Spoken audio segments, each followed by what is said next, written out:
Everyone. So today we're going to talk about the Renaissance and really the movement that kind of inspires the Renaissance, which is something called humanism. So if you remember from the last unit, which we've been, sitting on for a long time now, the Middle Ages weren't exactly the greatest, period of time in history, let alone European history. Cities themselves, for the most part, didn't grow until the very late stages of the Middle Ages. You have the bubonic plague, you have the whole situation with the Great Schism, 100 Years' War. You have all of these issues that are going on throughout Europe. And for hundreds of years, Europe is very stagnant. I mean, it's not growing at all. Really, except for one area. There's one part of Europe that's actually going to move out of the whole Dark Age mentality a lot earlier than the rest of their counterparts, and that's going to be Italy. So this is actually kind of a funny reason overall. The reason why Italy gets out of the Dark Ages a lot faster than the rest of Europe is that, one, the bubonic plague hit there a lot earlier than it does other places. Western Europe receives the bubonic plague when it comes to Western Europe from Italy. It's going to be when it lands in areas around Genoa and other trading ports that it starts in Italy, then spreads to the rest of Europe. And this is important for a couple reasons. One, it's a much weaker form of the plague when it hits Italy. The survival rate at that early stages was about 50-50, where it's a lot worse when it reaches France and then Germany and other places as well later on, where the survival rate sometimes is none, like it's a 100% mortality rate.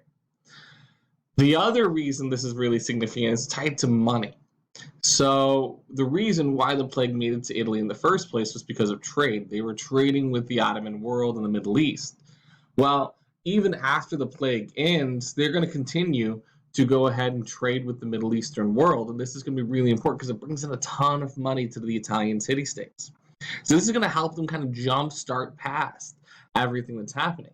So while the rest of Europe is dealing with all of those issues we just talked about, particularly the plague, Italy doesn't have to worry about that. Italy also has very little oversight as to what's going on. All the issues within the Catholic Church at this time are really kind of preventing the church from paying attention to what's going on in the Italian city-state. That's going to be important as well, too, because it's going to allow a lot of new ideas to grow, which is going to be the foundation of the Renaissance. So, Italy is our launching point for everything. Now, there's a ton of... Now, this is a video here that is worth watching that explains that early aspect of things, but when you do it as a video like this, it doesn't work well. But there's a couple of these videos in this presentation that you should take some time to go through and watch. A couple of them are for comic relief, but the majority of them provide some pretty good content information. So, there are a variety of Italian city-states in Italy at this time that are really important. As you can see on the map right here, there are 6 listed ones. Now we're gonna not really focus on all 6 of these. We're gonna kind of nitpick which ones we want to hit. But just be aware that the Papal States aren't really the key feature of the Italian Renaissance. Venice, Florence, Milan, Naples, they're going to be the places where we really see that Italian Renaissance grow. So, what is all of this? Well, these city-states are going to be really strong economic forces in Europe. In many cases, they're going to be richer than some countries that exist in Europe because of the amount of trade that they have. And because they're a lot smaller and they don't have all that political weight to them, they're not going to be dragged into the same conflicts that other countries are going to be in. So while France and England are off fighting their wars and the Holy Roman Empire is getting involved in conflicts, they kind of get to sit there and just build. And this is going to be really important for them. This is going to allow them to grow. Now, as we talked about, the plague is going to be a huge cataclysmic moment for them. But, as I already told you, the weaker version of the plague right here is really going to help Italy. Because while the rest of Europe is dealing with much, much worse versions of the plague, Italy gets to go through the rebuilding process a lot faster. So let's start focusing on some of the city-states. We're going to focus on Florence first, because Florence is really in many ways kind of the heart of the whole artistic movement of the Renaissance. And when we talk about the Renaissance, arts are, the biggest component of that. This is a revival. It's a revival, really, of the old Greek and Roman forms of art. Those ideas of the Aristotles and Plato's and Virgil's of the old Greek and Roman times have been lost to the majority of Europe. And now, through trade from the Middle East, they're being brought back. So let's look at how this all plays out. So the man who's really going to help facilitate this new period of arts in Europe is going to be named Cosimo de' Medici. So this is his wonderful image, as you can see right here. He is an extraordinarily interesting figure in European history, not just in the time of the Renaissance, but in general, because he builds a family empire that is really unlike anything we really have ever seen.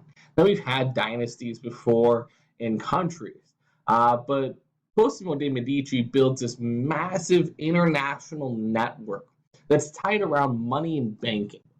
That's where his money is built. That's where his power is built. And he's going to use that banking empire that he creates to not only control the city of Florence itself, but by the time his family kind of fades out, they will have had members of their family elected pope. They will have members of their family and royal families across Europe, including the Queen of France. They will be tied to conflicts hundreds of years from now, because that Medici name and that dynasty they create is unlike anything we've really seen up to this point in history. Cosimo is what I like to call the great puppet master. He's pulling the strings from behind the scenes. So, this is a great video that kind of explains a little bit about the Medici family in here. It's just a little preview.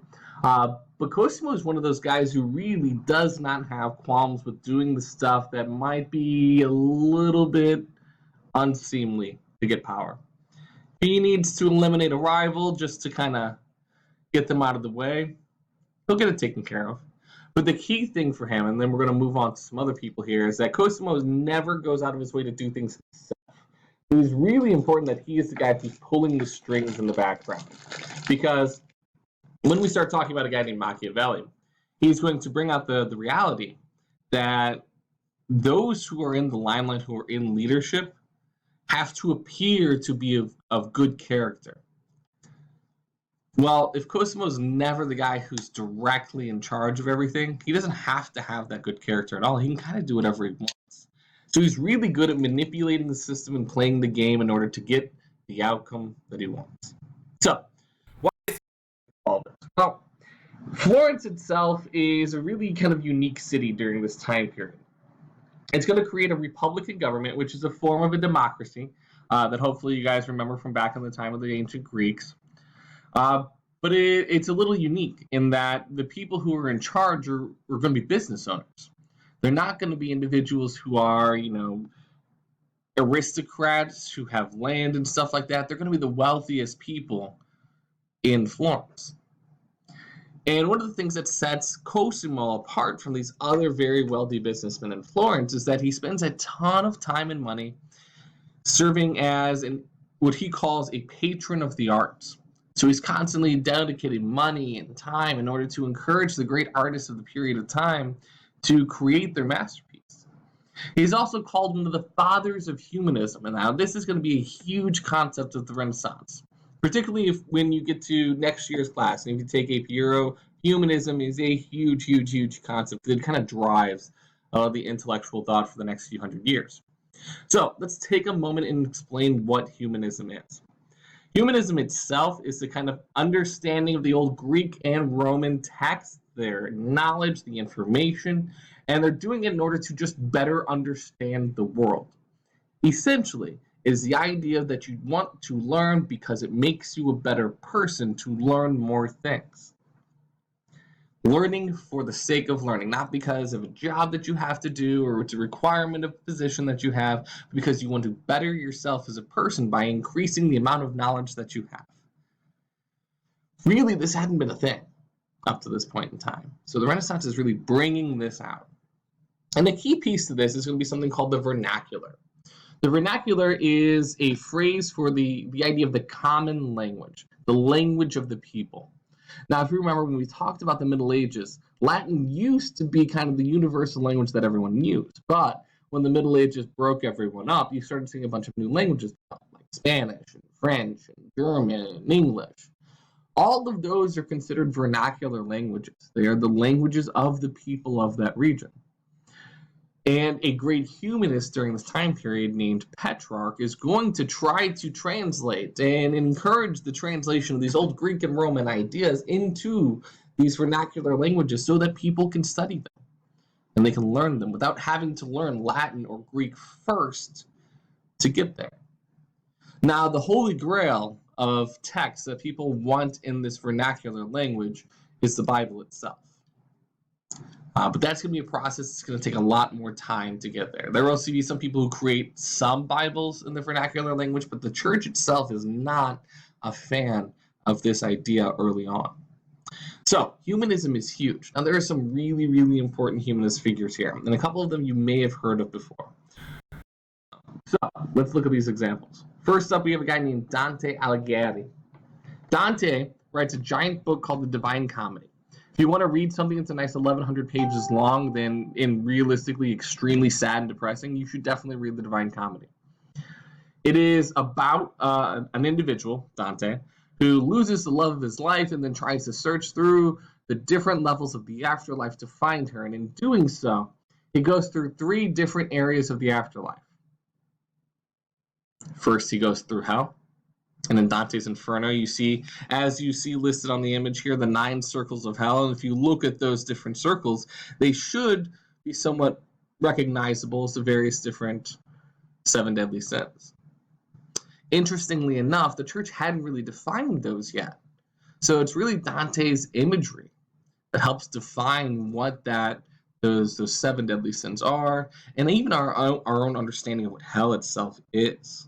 It's his imagery in his book, and then the art that's done as representation of that really helps define that whole fire and brimstone thing. From there, he introduces the concept of purgatory, that kind of space in between. Again, not really something that's defined much in the doctrine of the church, but it's really latched on after Dante. And then it eventually gets to heaven itself. So this is a huge piece of humanist work, and one of the reasons why we call it a humanist work is because his guide through all of this is the Roman poet Virgil, who's taking him through each of these areas. So we're tying it again back to the Greeks and the Romans. But arguably the most important and most famous humanist during this period of time is a guy named Niccolò Machiavelli. Machiavelli writes a book called The Prince, which is still regarded today as probably one of the 10 most important books ever written. It is a little document, it's only about 70, 80 pages.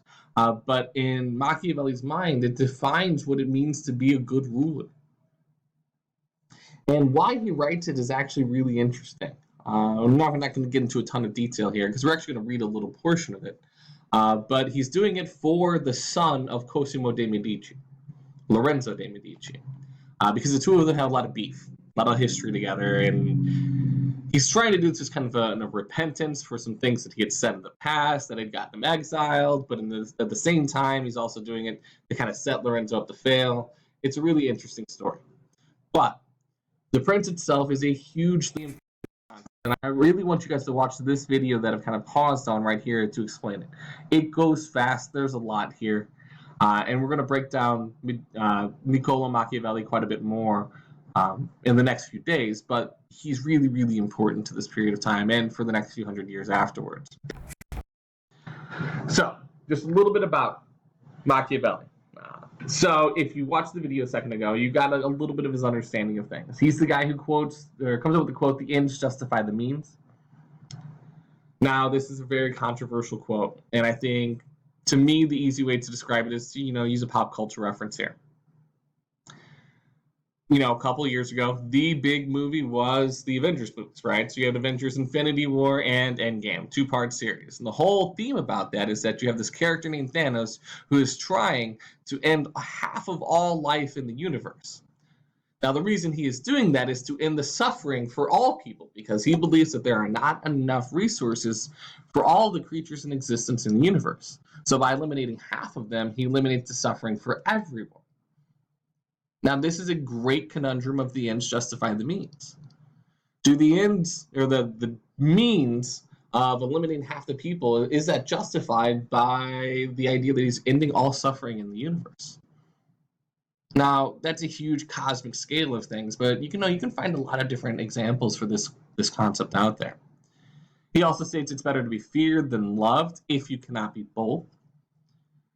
And he also believes that there are 4 different ways that you can come to power: through birth, fortune, crime, and skill. And we're going to have a discussion about which of these do we feel is the most effective, which is the least effective.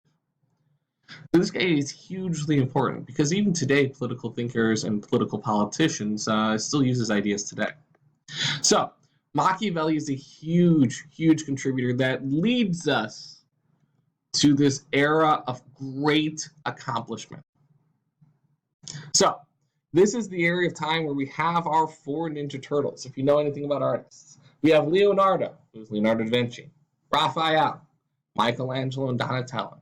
Now, the 4 Ninja Turtles themselves are actually named after 4 Renaissance artists that did exist during this time period, each of them unique in their own styles and how they work. Now, how the turtles themselves are portrayed is nothing to do with the artists themselves, but that's a different story entirely. And because of that, I feel like you should totally watch this video here, which is an epic rap battle of history over the 2 groups of people here.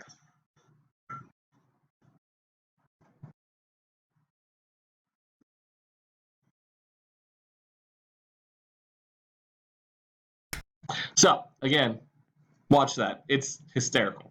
But I want to focus on one of the 4 guys here.